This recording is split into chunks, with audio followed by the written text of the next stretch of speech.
আসসালামু আলাইকুম। আমি মোহাম্মদ সরওয়ার উদ্দিন,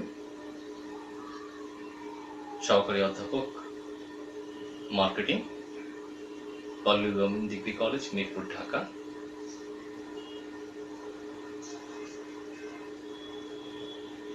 প্রিয় শিক্ষার্থী, আশা করি তোমরা সকলেই ভালো আছো।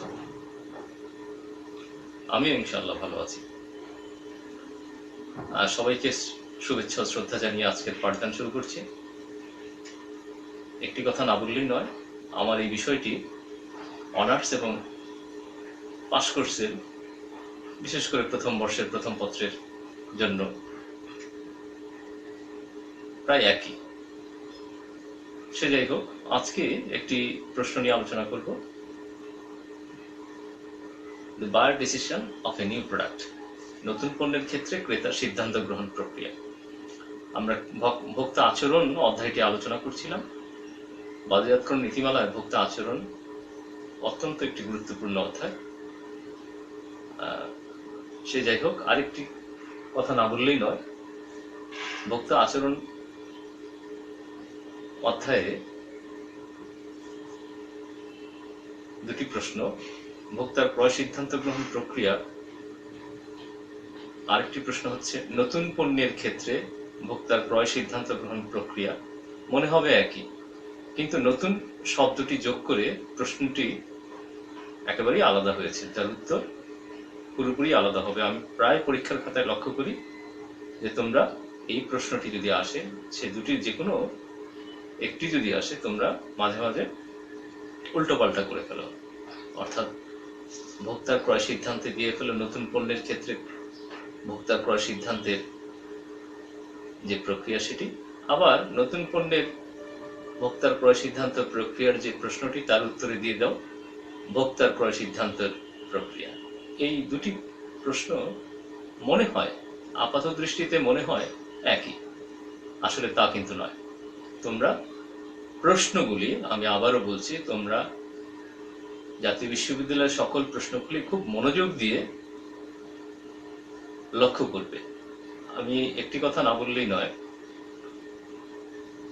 তোমার মুখস্থ করার দরকার নেই। প্রতিটি অধ্যায়, প্রতিটি প্রশ্ন এবং উত্তর রিভাইজ দিয়ে যাও। চোখের একটা, এটাকে বলে আই রিডিং, চোখের পড়া। তোমাকে মনের মধ্যে গাঁথতে হবে না, কিন্তু চোখ বুলিয়ে যাও। এই যে এই বাংলায় বলে চোখ বুলিয়ে যাওয়া, প্রতিটা অধ্যায় বারবার, প্রতিটি প্রশ্ন বারবার চোখ বুলিয়ে যাও। এটা তোমাদের জন্য অনেক কাজে লাগবে। অর্থাৎ একটি প্রশ্ন বারবার দেখা এবং তার উত্তরটাও বারবার দেখা, মুখস্থ করার কোনো দরকার নাই। আত্মস্থ করা, উত্তর, বিষয় সম্পর্কে উপলব্ধিটা সহজ হবে। সমস্যা থাকলে তো আমরা আছি, আমাকে ইনবক্সে প্রশ্ন করতে পারো, মেসেঞ্জারে প্রশ্ন করতে পারো, ফোন করতে পারো। প্রিয় শিক্ষার্থী, তো আজকে আমি আলোচনা করব নতুন পণ্যের ক্ষেত্রে, নিউ প্রোডাক্ট। প্রোডাক্টের কথা বললেই সারা পৃথিবীতে একটি বিষয় খুবই আলোচিত হয়, নিউ প্রোডাক্ট। আমরা প্রতিনিয়তই মিডিয়াতে দেখতে পাই যে নতুন প্রোডাক্ট আসলেই, সে যেটাই হোক, হোক গাড়ি, হোক টেলিভিশন। ধরা যাক গাড়ি, টেসলার যখন বিদ্যুৎ চালিত গাড়ি পৃথিবীতে প্রথম ওরাই প্রবর্তন করেছিল, আমরা আগ্রহ করে সেটা লক্ষ্য করেছিলাম, দ্যাট ইজ নিউ প্রোডাক্ট। বিদ্যুৎ দিয়ে কিভাবে গাড়ি চলবে, সেখানে চলবেই তো বটে এবং সফলতার সাথে চলবে, যেখানে বায়ু দূষণ বলতে একেবারেই শূন্য। সেটা ভবিষ্যতের গাড়ি বলা যেতে পারে। আমরা এখন লক্ষ্য করছি উন্নত বিশ্বে এই বিদ্যুৎ চালিত গাড়ি বেশ জনপ্রিয়তা লাভ করেছে। আমরা এটাও লক্ষ্য করলাম যে এলইডি টিভি বা এইচডি টিভিগুলো, টেলিভিশনগুলো এখন বেশ জনপ্রিয়, new product. Ultra high definition টেলিভিশনগুলো আসছে, আমি জানি না এরপরে কি আসবে। কোনো এক বিজ্ঞাপনে দেখেছিলাম টেলিভিশন ক্যালেন্ডারের মতো ভাঁজ করে বা মুড়িয়ে শপিং করে ব্যাগে করে নিয়ে যাওয়া যাবে এক জায়গা থেকে অন্য জায়গায়। That is new product. Car television already আমরা বিজ্ঞাপন দেখছি, বাঁকা টেলিভিশন, কিছুটা অবতল, আমি এতটুকু বলবো। তো নিউ প্রোডাক্টের ক্ষেত্রে আমরা আলোচনার বিষয়টি তিনভাবে আলোচনা করব। একটি হচ্ছে নিউ প্রোডাক্টের ক্ষেত্রে ভোক্তার গ্রহণ প্রক্রিয়া, আর দ্বিতীয়টি আলোচনা করব নতুন পণ্যের গ্রহণের ক্ষেত্রে ব্যক্তিগত পার্থক্য, আর তৃতীয়টি আলোচনা হবে গ্রহণের হারের উপর বৈশিষ্ট্যের প্রভাব। যাই হোক, এটা আলোচনা করলে তোমাদের জন্য সহজ হবে। আমি বিশেষ করে তোমরা যদি এই নতুন পণ্যের ক্ষেত্রে ক্রেতার সিদ্ধান্ত গ্রহণ প্রক্রিয়া 1 নম্বর অর্থাৎ গ্রহণ প্রক্রিয়ার ধাপ, যেখানে 5টি সাব পয়েন্ট আছে, সেটি যদি উপস্থাপন করো, আমি নিশ্চিত তোমরা ভালো নাম্বার পাবে। বাকি দুটি নাই বা দিতে পারলে ভালো, নাম্বারের উপর ডিপেন্ড করবে। যদি 10 হয় তাহলে এই তিনটি উত্তরই এই প্রশ্নের জন্য প্রযোজ্য।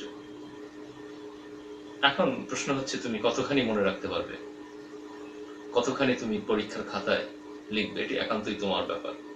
অনার্সের স্টুডেন্টের, স্নাতক লেভেলে বা অনার্সের লেভেলের স্টুডেন্টের জন্য আমার একটাই কথা, প্রচুর লিখতে হবে।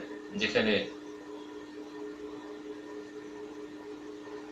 ইন্টারের থেকে নিচে যত শ্রেণী আছে সেখানে সব প্রায় শ্রেণী 1 থেকে 12 সৃজনশীল পদ্ধতি, অর্থাৎ উত্তর হবে হয়েছিল তোমাদের জন্য খুব সংক্ষিপ্ত। অনার্সের ক্ষেত্রে তা একেবারেই প্রযোজ্য নয় প্রিয় শিক্ষার্থী। সে যাই হোক, আমরা নতুন পণ্যের ক্ষেত্রে ক্রেতার সিদ্ধান্ত গ্রহণ প্রক্রিয়ার একটি সংজ্ঞা না দিলেই নয়। সেটি হচ্ছে Philip Kotler, Gary Armstrong, the father of marketing বলা হয়। আমরা তার বই আমরা ফলো করেছিলাম ঢাকা বিশ্ববিদ্যালয়ে। তোমাদেরকে আমি সেই ইংরেজি বইটি ফলো করতে বলছি না, কিন্তু সেখানকার সেই ভদ্রলোকের যে ফিলিপ কটলারের যে বিখ্যাত সংজ্ঞাগুলি আছে, সেই সংজ্ঞা, ইংরেজি সংজ্ঞাগুলো শিখে রাখলেও তোমার ভবিষ্যৎ জীবনে, চাকরি জীবনে যদি চাকরি করার ইচ্ছা থাকে, সেই ক্ষেত্রে এই সংজ্ঞাগুলো জানা থাকলে তোমার জন্য অনেক অ্যাডভান্টেজ পয়েন্ট থাকবে। যাই হোক, ফিলিপ কটলার, গ্যারি আর্মস্ট্রং এর এই নতুন পণ্যের সিদ্ধান্ত গ্রহণ প্রক্রিয়ার ক্ষেত্রে যে সংজ্ঞাটি দিয়েছেন সেটি আমি পড়ছি। এ new product is a good service or idea that is perceived by some potential customers as a new. অর্থাৎ নতুন পণ্য হচ্ছে সবার কাছে নতুন নয়, কিছু মানুষের কাছে নতুন। অর্থাৎ সে যখন আগে এই পণ্যটি দেখেনি, কিনেনি, তার কাছেই সেই পণ্যটি নতুন। প্রান্তিক জনগোষ্ঠীর জন্য একটি লিভার ব্রাদার্সের টয়লেট সোপও হতে পারে তার জন্য নতুন, সে যদি জীবনে প্রথম সেটি কিনে থাকে। যাই হোক, এই সংজ্ঞাটি তোমরা দিবে। এই প্রশ্নের প্রথম পয়েন্ট আমি আলোচনা করছি, তোমরা স্ক্রিনে লক্ষ্য করো, ইংরেজিতে আমি পয়েন্টগুলো লিখে রেখেছি। প্রথম পয়েন্টটি হচ্ছে অবগতি, অর্থাৎ 1 নম্বরের যে প্রথম পয়েন্ট, সাব পয়েন্ট, অর্থাৎ 1 নম্বর পয়েন্টটি হচ্ছে গ্রহণ প্রক্রিয়ার ধাপ, stages in the adaptation process, যার এই 1 নম্বর পয়েন্টের সাব পয়েন্ট হচ্ছে অ্যাওয়ারনেস, অবগতি, জানা। এই পর্যায়ে প্রিয় শিক্ষার্থী, আমরা লক্ষ্য করি অবগতির বিষয়টা হচ্ছে ভোক্তা পণ্য সম্পর্কে প্রথম জানতে পারে। কিছু ক্রেতা থাকে খুবই আগ্রহী,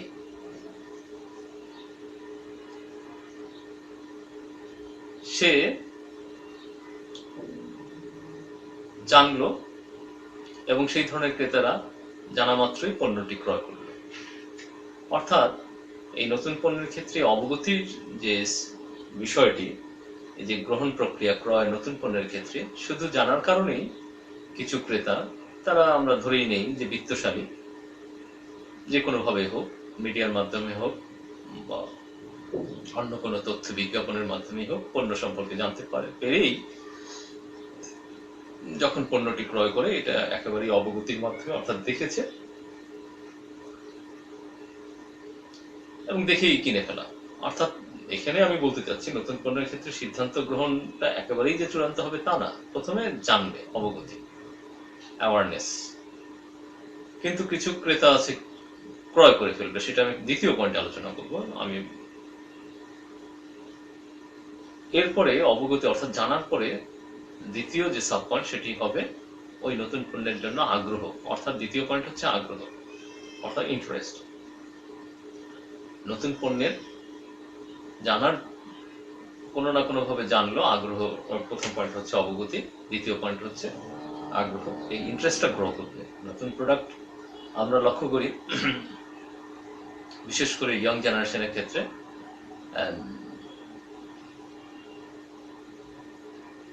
যত বেশি মুঠোফোনটা যত বেশি আপডেটেড থাকবে, তত এই সামাজিক যোগাযোগ মাধ্যম ব্যবহার করা তত বেশি আরামদায়ক হয়, আনন্দদায়ক হয়ে থাকে সাধারণত।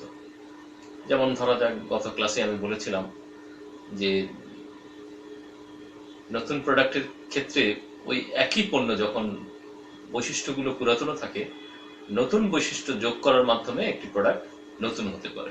যেমন আইফোন প্রতি বছরই নতুন নতুন বৈশিষ্ট্য সম্পন্ন মুঠোফোন বাজারে ছেড়ে থাকে, এবং সেই কারণে আইফোন, আমেরিকান বিখ্যাত অ্যাপল ব্র্যান্ডের আইফোন মোবাইল মুঠোফোনটি আমেরিকার ক্রেতাদের জন্য তুমুল আকর্ষণ সৃষ্টি করে, যা এখনো সারা পৃথিবীতে বেশ জনপ্রিয়। তারপরে আমরা স্যামসাং এর কথা বলতে পারি, হুয়াওয়ে এর কথা বলতে পারি এবং অন্যান্য ব্র্যান্ডগুলোর কথা বলতে পারি। সে যাই হোক, এই নতুন পণ্যের ক্ষেত্রে তৃতীয় সাব পয়েন্টটি হচ্ছে মূল্যায়ন। প্রিয় শিক্ষার্থী, প্রায় একই রকম ভোক্তার ক্রয়ের সিদ্ধান্তের যে বিষয়টি থাকে তার সাথে মিলে যায়, কিন্তু এই একটু আলাদা থাকবে। এখানে তিনটি উত্তর আছে। যাই হোক, মূল্যায়ন করবে অর্থাৎ অবগতি, আগ্রহ অর্থাৎ অ্যাওয়ারনেস, ইন্টারেস্ট, এরপর হচ্ছে ইভ্যালুয়েশন, মূল্যায়ন করবে। নতুন পণ্য বাজারে আসার পর ক্রেতা বিভিন্নভাবে খোঁজ খবর নিয়ে, জেনে বুঝে শুনে সে মূল্যায়ন করবে যে কোন পণ্যটি তার জন্য অত্যন্ত কমফোর্টেবল। ধরা যাক একজন শিক্ষক, সে অনলাইনে পাঠদান করবে। তার কাছে যে মোবাইল মুঠোফোনটি আছে সেটি হচ্ছে 2G সম্পন্ন অর্থাৎ সেকেন্ড জেনারেশন, কিন্তু সেটি খুবই স্লো ইন্টারনেট চালানোর ক্ষেত্রে এবং সামাজিক যোগাযোগের ক্ষেত্রে। সে কারণেই তার জন্য নতুন পণ্য হচ্ছে 3G। সে 3G অন্তত 3Gর মাধ্যমে সে যাতে পাঠদান করতে পারে। আমরা ধরে নিচ্ছি একজন শিক্ষক, তার আয় কম, সে কারণে সেই কম আয়ের মধ্যে একটি ভালো বৈশিষ্ট্য সম্পন্ন বা 3G সম্পন্ন অ্যান্ড্রয়েড ফোনটি বাজারে কিনতে পারে, যদিও এর চেয়ে ভালো ভালো মুঠোফোন আছে। যাই হোক, এই হচ্ছে মূল্যায়নের বিষয়। এক একজন ক্রেতা এক একভাবে মূল্যায়ন করবে। চতুর্থ সাব পয়েন্টটি হচ্ছে ট্রায়াল অর্থাৎ পরীক্ষামূলক ব্যবহার। এটি কিন্তু একটু সেন্সিটিভ বিষয়। পরীক্ষামূলক ব্যবহার আসলে আমরা লক্ষ্য করি বিভিন্ন এই মুঠোফোনের বিক্রয় কেন্দ্র থেকেই আমরা লক্ষ্য করি। স্যামসাং এর আমরা প্রায় বিক্রয় কেন্দ্রে লক্ষ্য করি, তারা সেই মুঠোফোনটি প্রদর্শন করে রাখে এবং ক্রেতারা যে সেখানে হাতে নাতে একেবারে প্র্যাকটিক্যাল, যেটা বাংলায় বলা হয় যে বাস্তব ব্যবহার, প্র্যাকটিক্যাল এক্সপেরিয়েন্স, সে কিনলো না, কিন্তু সেই ফোনটি, মোবাইল ফোনটি বা মুঠোফোনটি সে দেখে শুনে বিস্তারিত ফিচারগুলো সে যাচাই বাছাই করে তারপরে একটা সিদ্ধান্তে যেতে পারে। সেটি হচ্ছে শেষের পয়েন্ট। তাছাড়া পরীক্ষামূলক ট্রায়াল হতে পারে সে ওই যে পণ্যটি কিনবে, আমি এখানে মুঠোফোনের কথাই বলে যাচ্ছিলাম উদাহরণ হিসেবে, সে অনেকভাবে, টেলিভিশন যদি হয় সে আত্মীয় স্বজনের মাধ্যমে জানতে পারে, সে অনেকভাবে মূল্যায়ন করবে যে কি এই সেই পণ্যটি। আর এই অ্যাকচুয়ালি এগুলো আপেক্ষিক বিষয়, যে ধরেই নেওয়া হচ্ছে যে একটু দামি পণ্যের, শৌখিন পণ্যের ক্ষেত্রে মূল্যায়নটা খুব জরুরি, সাধারণ পণ্যের ক্ষেত্রে মূল্যায়নটা একেবারেই অবাস্তব, মানানসই নয়। যেমন একটা সিগারেট ক্রয় করবে বা একটি দেশলাই, এক বাক্স দেশলাই, 2 টাকা দাম, তার জন্য এত প্রসেসের মধ্যে যাবে না যে কোনো ক্রেতা যে কোনো একটি ব্র্যান্ডের একটি দেশলাই বাক্স কিনতে পারে 2 টাকা দিয়ে। সে যাই হোক, শেষের পয়েন্টটি হচ্ছে গ্রহণ, অ্যাডাপশন। অর্থাৎ এই 4টি বিষয়ে ক্রেতার নতুন পণ্যের সিদ্ধান্ত গ্রহণ প্রক্রিয়ার ক্ষেত্রে যে আমরা জানতে পারলাম, বুঝতে পারলাম এই প্রশ্নের উত্তরে এর প্রথমটি হচ্ছে অবগতি অর্থাৎ অ্যাওয়ারনেস, তারপরে হচ্ছে আগ্রহ ইন্টারেস্ট, তারপরে হচ্ছে মূল্যায়ন, পণ্যটি মূল্যায়ন করবে তার কেমন সেই পণ্যটি তার জন্য কমফোর্টেবল কিনা, তার জন্য প্রযোজ্য কিনা, তারপরে পরীক্ষামূলক ব্যবহার ট্রায়াল, আমি বিক্রয় কেন্দ্রের একটি উদাহরণ দিলাম যেখানে যে এসে ইচ্ছে করলে যাচাই বাছাই করতে পারে, এবং শেষে হচ্ছে অ্যাডাপশন মানে গ্রহণ, অ্যাকচুয়ালি সে ক্রয় করা। যদিও আরেকটি পয়েন্ট থাকতে পারে রিফিউজ অ্যান্ড অ্যাকসেপ্ট, মানে অ্যাকসেপ্ট কথাটা গ্রহণ বলা যায়, কিন্তু শেষের আর একটা পয়েন্ট ইচ্ছা করলেই দেওয়া যায়, সে রিফিউজ, সে যদি অসন্তুষ্ট হয় সে ইচ্ছা করলে ফেরত দিতে পারবে। ফেরতের বিষয়টি আমি আবারও বলি, আমাদের দেশে একেবারেই খুবই কম প্রতিষ্ঠান পণ্য চূড়ান্তভাবে ফেরত নিয়ে থাকে, পুরো টাকাটি তারা দিতে চায় না, মানে টাকা ফেরত দিয়ে তার যে বিকৃত পণ্য তার ভাউচারেই লেখা থাকে বিকৃত পণ্য ফেরত লওয়া হয় না, যেটি আমি মনে করি আমার ব্যক্তিগত এই অভিমত, কিন্তু এটা ব্যক্তিগত হওয়া উচিত না। এটা অন্যান্য পশ্চিমা দেশে আমরা লক্ষ্য করি যে ক্রেতা হচ্ছে যার টাকায় সেই বিশাল কোম্পানি, তাকে এতটুকু শ্রদ্ধা করা উচিত বিকৃত পণ্য ফেরত নেওয়া হবে না এই কথাটা যেন না লেখা থাকে ভাউচারে, পণ্যের ক্রয় ভাউচারে, অর্থাৎ যে কোনো সময় যে কোনো মুহূর্তে যে কোনো পণ্য যেন ফেরত নিতে বাধ্য থাকে বিক্রেতা। হতে পারে, আমি বলতে চাচ্ছি হতে পারে সামান্য পণ্য, দেশলাইয়ের এক বাক্স দেশলাই, অথবা একটি সাবান, অথবা একটি এইচডি টেলিভিশন, আমি আমার পণ্য ভালো লাগছে না, তুমি ফেরত নাও। এই আইনটি কবে হবে আমাদের দেশে আমি জানি না, তবুও তোমাদের মাধ্যমে আমি এই মেসেজটি দিলাম, তোমরা এটা ভেবে দেখো। আর নতুন পণ্যের সিদ্ধান্ত গ্রহণ প্রক্রিয়া দ্বিতীয় আলোচনার বিষয়, সেটি হচ্ছে নতুন পণ্য গ্রহণের ক্ষেত্রে ব্যক্তিগত পার্থক্য। আসলে প্রথমটি দিলেই যথেষ্ট উত্তরে, কিন্তু এটি একটু আলাদা, আর একটু মডিফাই করা হয়েছে, যে ব্যক্তিগত পার্থক্য হচ্ছে সব ক্রেতাই একভাবে নতুন পণ্য গ্রহণ করতে চায় না, এর মধ্যেও ক্রেতারা ভাগ হয়ে যায়। যেমন একটি চিত্রের মাধ্যমে লক্ষ্য করবে তোমরা যদি বইতে যাও, বাজারজাত নীতিমালা ভোক্তার আচরণে নতুন পণ্য গ্রহণের ক্ষেত্রে ব্যক্তিগত পার্থক্যের একটি চিত্র আছে কার্ভ আকারে।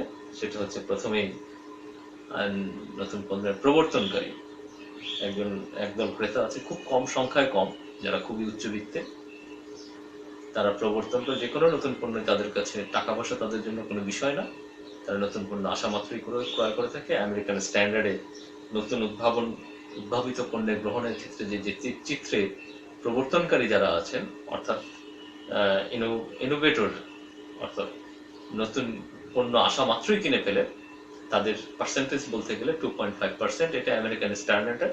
কত সালের এখানে ইয়ারের কথা বলা নেই, এটা যদিও আমরা বইতে একটু ফিলিপ কটলারের বইতে 2006 সালের একটি গবেষণা থেকে দেখা যায় 2.5%, অর্থাৎ শতকরা 2 জনের থেকে একটু বেশি আমেরিকাতে এরা নতুন পণ্য আসা মাত্রই পণ্য ক্রয় করে থাকে। সে যে কোনো পণ্যে, তার পুরাতন পণ্যটা হয়তো ফেলে দেয়, অথবা বিক্রি করে দেয়, অথবা কাউকে দিয়ে দেয়। তারা নতুন ধরনের পণ্যে খুবই বিশ্বাসী। যদি নতুন এতটাই আলট্রা মডার্ন তারা ব্যবহার করতে চায়, যেমন বলতে পারে, যেমন হতে পারে যে গাড়ির ক্ষেত্রে ওই যে টেসলার গাড়ি, বা আরামদায়ক বিছানার ক্ষেত্রে যে থার্মাল বেড, ওয়াটার বেজ, অর্থাৎ সুইচ অন করার সাথে সাথে বিছানাটি সেই তরল পানীয়, মানে সেখানে তুলোও নেই। অবাক লাগে, এত সব নতুন নতুন প্রোডাক্ট, এবং খুব দামি, খুব ব্যয়বহুল। আমি জানি না তোমরা এই বিজ্ঞাপনটি দেখেছো কিনা, ভাসমান বিছানা, অর্থাৎ এখানে এন্টি গ্র্যাভিটির থিওরিকে কাজে লাগিয়ে, অর্থাৎ চুম্বকের বিকর্ষণকে কাজে লাগিয়ে একটি, যার কোনো সেই বিছানার সেই খাটের কোনো পায়া নেই। অবাক লাগে এগুলি, এই সমস্ত নতুন প্রোডাক্ট দেখলে। জানি না কারা ক্রয় করে। হ্যাঁ, এটি সম্ভব, এগুলি তৈরি করে বিজ্ঞানীরা আজকে কোথাও কত দূর চলে যাচ্ছে। বিল গেটসের বাড়িতে কোনো নিরাপত্তার লোক নেই, কিন্তু সেটা হাইস্ট সিকিউরিটি, চূড়ান্ত নিরাপত্তা দ্বারা বেষ্টিত, অর্থাৎ কেউ ওখানে প্রবেশ করা মাত্রই তার বিপদের সম্ভাবনা থাকবে, সমূহ বিপদ থাকবে, সে হয়তো আহতও হতে পারে। তো সে যাই হোক, সেটি অন্য প্রসঙ্গ। আমরা নতুন পণ্যের ক্ষেত্রে বলতে চাইছিলাম যে দ্বিতীয় যে আলোচ্য বিষয়, নতুন পণ্যের গ্রহণের ক্ষেত্রে ব্যক্তিগত পার্থক্য হচ্ছে প্রবর্তনকারীরা মাত্র পার্সেন্টেজের বিষয়টি এখানে দেওয়া হয়েছে 2.5%, এরপরে হচ্ছে দ্রুত গ্রহণকারী, যারা একেবারে আশা মাত্রই কিনে না কিন্তু দ্রুত গ্রহণ করে, হয়তো 2 সপ্তাহ 3 সপ্তাহ 1 মাস পরে তারা হয়তো জানতেই পারে একটু দেরিতে, এই জন্য দ্রুত গ্রহণকারী কথাটা আসলে পয়েন্টই। অর্থাৎ আর্লি অ্যাডাপশন বা অ্যাডাপ্টার্স, এদের সংখ্যা পার্সেন্টেজ হচ্ছে 13.5%। 2006 সালের গবেষণার ক্ষেত্রে তারা কিছুটা সতর্ক, মানে একেবারে আশা মাত্র, আমি সরি প্রথমেই বলেছিলাম যে হয়তো জানতে পারে না, কিন্তু না, তারা জানতে পারে কিন্তু একটু সময় নেয়, 2 সপ্তাহ 3 সপ্তাহ সময় নেয়।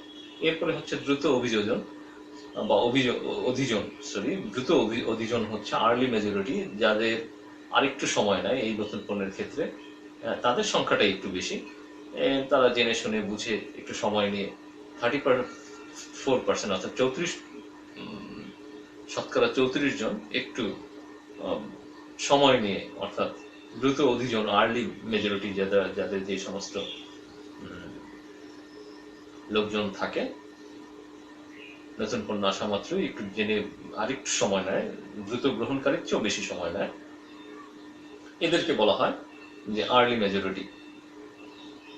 আর বিলম্ব অধিজন হচ্ছে, এখানে সমস্যা হচ্ছে কি, সেই ইংরেজি পয়েন্টের বাংলাটা যে লেট মেজরিটি, আমরা ঠিক বাংলা হুবহু করতে পারি না। যেমন লেট মেজরিটি, যার বাংলা হতে পারে যে মৃত সাংখ্যাধিক্য, কিন্তু এটা হয় না, মার্কেটিং এর দৃষ্টিকোণ থেকে এটা একেবারেই বেমানান।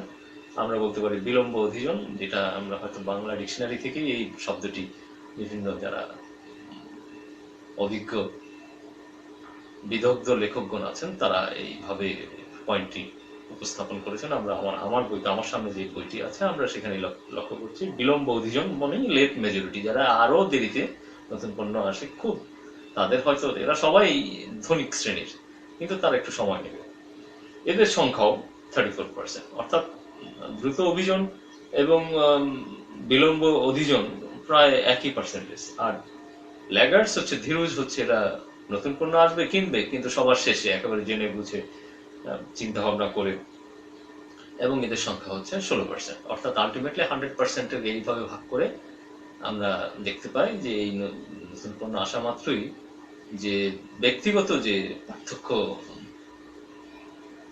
থাকে সেটা নিয়ে আলোচনা করলাম। অর্থাৎ প্রবর্তনকারী হচ্ছে 2.5%, তারপরে হচ্ছে দ্রুত গ্রহণকারীদের পার্সেন্টেজ হচ্ছে 13.5%। তোমরা একটু পার্সেন্টেজটা মনে রেখে পয়েন্টটা লিখে একটা লাইন লিখে দিলেই যথেষ্ট নাম্বার পাবে। দ্রুত অধিজন হচ্ছে 34%, তারপরে ধীরজ অধিজন হচ্ছে 34%, এবং শেষে হচ্ছে সরি বিলম্ব অধিজন হচ্ছে 34%, আর ধীরজ শেষে ল্যাগার্ডস যেটা ইংরেজিতে বলে তারা হচ্ছে 16%। অর্থাৎ 16% এরা একেবারে শেষের দিকে, নতুন পণ্য আসা মাত্রই দ্রুত চট করে কিনবে না, এদের 4টি স্টেজ কমপ্লিট করে, অর্থাৎ জেনে বুঝে একেবারে যাচাই বাছাই করে, অনেকটা প্রথম আলোচিত পয়েন্টের মতো, সেই ক্ষেত্রে তারা জন্য পয়েন্টের সাথে সামঞ্জস্য। ধীরজ মানে সবচেয়ে ধীরে নতুন পণ্য আসলেও ধীরে সুস্থে গ্রহণ করবে, এদের পার্সেন্টেজ 16%, চিন্তা ভাবনা করে ক্রয় করবে। সে যাই হোক, আর তৃতীয় আলোচনার বিষয়টি হচ্ছে নতুন পণ্যের ক্ষেত্রে, সেটি হচ্ছে গ্রহণের হারের উপর পণ্যের বৈশিষ্ট্যের প্রভাব। অর্থাৎ নতুন পণ্য যে গ্রহণ করবে অর্থাৎ কিনবে, তার বৈশিষ্ট্যগত কারণে সে ক্রয় করবে। অর্থাৎ নতুন পণ্য আসলেই যে কিনে ফেলবে তা কিন্তু নয়। সেটি যদি আলোচনা করা যায়, সেটি হচ্ছে ক্রেতারা, এখানেও 5টি পয়েন্ট দিয়ে প্রশ্নের এই উত্তরটি উপস্থাপন করা হচ্ছে। প্রথমটি হচ্ছে তুলনামূলক সুবিধা, রিলেটিভ অ্যাডভান্টেজ, এবং দ্বিতীয় হচ্ছে উপযুক্ততা, কম্পিটিবিলিটি, তৃতীয়টি গ হচ্ছে কমপ্লেক্সিটি, ঘ হচ্ছে বিভাজ্যতা বা ডিভিজিবিলিটি বা ডাইভার্সন যেটাকে বলি আর কি, ডিভিশন থেকে যেটা আসে বিভাজ্যতা, ডিভিজিবিলিটি, এবং শেষেরটি হচ্ছে যোগাযোগ উপযোগিতা, কমিউনিকেবিলিটি, অর্থাৎ যোগাযোগ কতখানি সেটা তার ভালো লাগতেছে, যোগাযোগ উপযোগিতা কেমন। সে যাই হোক, এই তোমরা একটু পড়লেই তোমরা বুঝতে পারবে যে অনেক ক্রেতা আছেন যে শুধুমাত্র তার আগের পণ্যটি সে হয়তো ত্যাগ করবেন যদি নতুন পণ্যটির সুবিধা অনেক বেশি থাকে, দ্বিতীয় পয়েন্ট হচ্ছে যদি তার জন্য সেটি উপযুক্ত হয়। তৃতীয়টা হচ্ছে জটিলতার ক্ষেত্রে যদি খুব জটিল হয়ে যায়, কিছু ক্রেতা জটিল ফিচার থাকলেও সে ক্রয় করবে, আর কিছু ক্রেতা আছেন জটিলতা বেশি থাকলে সেটি ক্রয় করবে না। এবং তারপরে হচ্ছে বিভাজ্যতা। এটি হচ্ছে বিষয়টা হচ্ছে যাচাই বাছাই, যেটি ডিভিজিবিলিটি বলতে বোঝানো হয় যে পরীক্ষামূলক গ্রহণ সে তখনই এই পণ্যটি ক্রয় করবে যদি দেখা যায় যে এই পণ্যটি ক্রয় করার চেয়ে আমি যদি অন্য কোনোভাবে এই পণ্যের সুযোগ ব্যবহার করতে পারি, তাই সে হয়তো ওই পণ্যটি ক্রয় নাও করতে পারে। ধরা যাক উবার এত ভালো সেবা দিচ্ছে, এখন টেসলারের গাড়ির মাধ্যমে যদি আমার ইচ্ছা আছে টেসলারের গাড়ি কেনা, না তা না কিনে যদি কোনো প্রতিষ্ঠান সেই একই সুবিধা দিয়ে থাকে, আমার যদি খরচ কম হয়, অনেকটা এরকম বিভাজ্যতা।